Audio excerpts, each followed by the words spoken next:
Le jour où je me suis aimé pour de vrai. C'est un titre qui a été trouvé par mon attaché de presse à La Martinière et j'adore ce titre parce que ça décrit vraiment bien le contenu du livre. C'est cette découverte de ce que nous ne sommes pas, c'est-à-dire tout ce qui entoure l'ego, et de ce que nous sommes vraiment.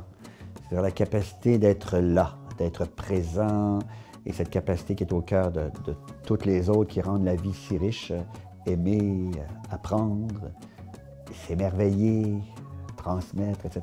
Un jour, j'ai eu la chance d'entendre Mme Marie de Hennezel qui était venue faire une conférence au Québec puis qui a prononcé une phrase qui a tellement changé ma vie.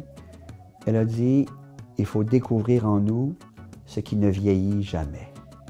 Et cette phrase-là correspond à ce que nous sommes vraiment. J'en parle abondamment dans le roman. C'est cette découverte-là que les personnages font et se permettent de faire dans les échanges qu'ils ont ensemble. En fait, le premier livre, c'est un livre vraiment de développement personnel, mais curieusement, il porte le titre de Petit traité de décroissance personnelle.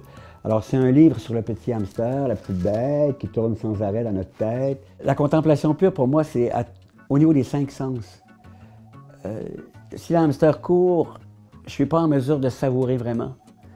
Par exemple, je dis souvent en France que si j'ai du vin dans la bouche et que j'ai le hamster qui court, j'ai oublié de faire ça hier, qu'est-ce qui va m'arriver, qu'est-ce qu'on va penser de moi, j'ai dit ça, j'aurais jamais dû. Bien, mon attention ne peut pas être sur ce que j'ai dans la bouche, ne peut pas savourer le vin. Les parfums, les caresses, la musique que j'entends, etc.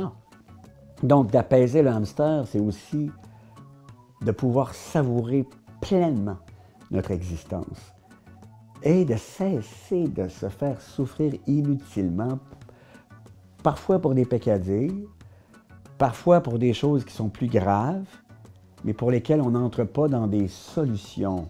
Parce que l'hamster n'est pas en train de trouver des solutions. Il est toujours en train de, à cause du fait qu'il est lié directement à l'ego, « Oh, j'y arriverai jamais », plutôt que d'être dans « Mais qu'est-ce qu'on pourrait faire ?» Les gens me demandent parfois si j'ai moi-même un hamster. Je dis oui, j'en ai encore un, mais il court beaucoup moins longtemps. Mais il a des cuisses d'acier. Il est très solide. Il a reçu une injection de stéroïdes.